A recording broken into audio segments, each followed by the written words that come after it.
Merhaba arkadaşlar. Yeni bir videoyla ekran karşısındayım. Daha önce dediğim gibi bundan sonraki süreçlerde kitap tanıtımı yapacağımı söylemiştim. Ve bu videoyu da o amaçla çekiyorum. Arkadaşlar kitabımız gerçekten beni çok etkileyen bir kitap. Yıllar önce okumuştum yine. Fakat insanı hem hüzünlendiren, hem duygulandıran, hem öfke uyandıran bir kitap. Yani tüm duyguları bir anda yaşatan bir kitap. Kitabımız böyle arkadaşlar. Bizim Çocuklar adlı bir kitap. Şuraya da dikkat edelim arkadaşlar. Şuraya bir başlık daha atmış yoldaşımız. Vengi Domanima. Yani bizim çocukların sesi anlamına geliyor. Yazarımız Dersimli Alevi bir yoldaş olduğu için kendi ana dilinden de bir başlık atmak istemiş bu kitaba. Onun için kitabın ikinci adı Vengi Domanima.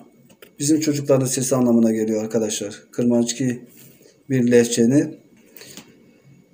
Kitabımız Aram Yayınları tarafından 2015'te anı ve roman tarzında basılmıştır arkadaşlar. Yani Saadet Yoldaşı'nın hem anısı bu kitapta yer alıyor hem de roman tarzında bir eser olmuş, bir kitap olmuş arkadaşlar. Kitabımız 707 sayfa. Tabii ki bazı arkadaşlar kalın kitapları pek okumaya yanaşmıyor. Bunun da nedeni sıkılabileceğini düşünüyor olmasıdır. Ama bu kitap kesinlikle sizi sıkmayacak bir kitap. Su gibi okuyabileceğiniz bir kitap. Yani nasıl bittiğini siz bile fark etmeyeceksiniz. Çünkü her bir sayfası merak uyandırıyor. Acaba bir sonraki bölümde ne oldu? Bir sonraki olayda ne oldu? Acaba bu olayın sonu nasıl oldu? Bu nasıl oldu?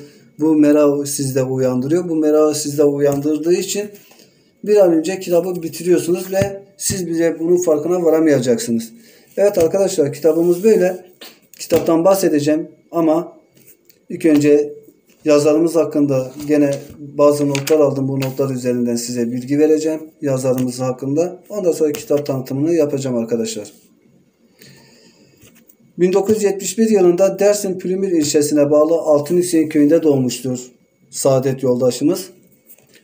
11 kardeşler ve 1987 yılında Dersim'den gerilaya katılıyor arkadaşlar. Evet, Saadet Yoldaşımız bir gerilla yoldaşımızdır. Ve bu kitapta aynı zamanda 28 yıllık mücadelesini ele alıyor arkadaşlar. Neler yaşandı, hangi olaylar yaşandı, bunlara değinmiş arkadaşımız. Bu kitabın yazmasının bir nedeni de zaten bu arkadaşlar. 28 yıllık gerilla mücadelesinde yoldaşlarını nasıl kaybettiği, nasıl mücadele verdiklerini, nasıl birbirlerine kenetlendiklerini, nasıl birbirlerini koruduklarını anlatıyor arkadaşlar. Şehit olan yoldaşlarını da unutmamak, onlara bir borç bilerek unutmamak ve unutturmamak amaçlı bu kitabı yazmış arkadaşlar. Dediğimiz gibi Bizim Çocuklar adlı bir kitap. Arkadaşlar bizim çocukların demesi nedeni ise o yörenin insanları gerillaları kendi çocukları kadar severek, kendi çocuklarının yerine koyarak bizim çocuklarımız diyor. Ve onun için de bu kitaba böyle bir başlık atılmış. Bizim Çocuklar Vengi Domanima adlı. Arkadaşlar kitap sadece 28 yıllık gerilla mücadelesini anlatmıyor Saadet Yoldaşımız. Aynı zamanda kitabın ilk 3 sayfası 3 ya da 4 sayfası Dersim katliamına yer vermiş arkadaşlar. Dersim katliamını yaşamış bir annemizden duyduğu bir olayı kitaba yansıtmış arkadaşlar. Bu annemizin adı Bese anne. Bese anne 1938 katliamını anlatıyor. Bir grup Dersimli insanları bir araya toplayıp kurşuna diziyorlar arkadaşlar. Bese anne de bunların içindedir ve Bese anneye kurşun değmiyor. Ölü cesetlerin altında, yani cesetlerin altında kalarak bu katliamdan o şekilde kurtuluyor. Öyle anlatıyor Bese annemiz. Ve sadece bu olay da değil arkadaşlar. Mesela bir annenin kucağında kundaktaki çocuğuyla kaçarken askerlere yakalanmamak için, askerler çocuğun sesini, ağlama sesini duymasın diye çocuğunu öldürmek zorunda kalıyor. Aynı zamanda bir başka anne gene çocuğuyla kaçarken çocuğu ağladığında askerler bunun yerini tespit etmemesi için, bunun anneyi takip etmemesi için, o gruptaki insanları riske sokmamak için çocuğunu Munzur çayına atıyor arkadaşlar. Munzur nehrine atıyor. Yani bir insanın kendi evladını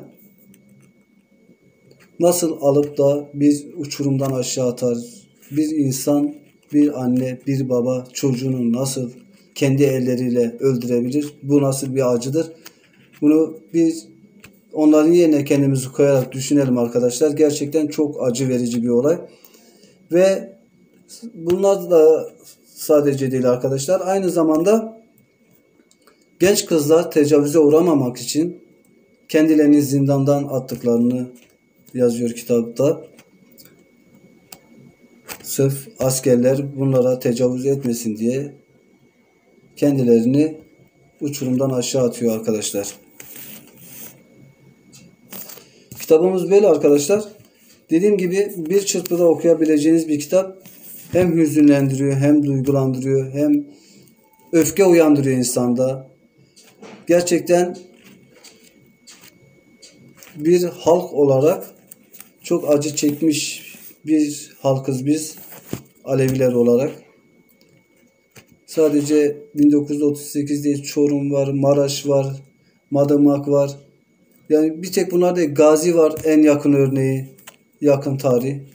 Yani her şekilde devletin baskısı Aleviler üzerinde her zaman olmuştur. Her zaman Alevi halkını katletmeye ya da provoke edip Sunni Alevi savaşı çıkartmaya çalışmıştır. Bunları zaten hepimiz de çok iyi biliyoruz arkadaşlar.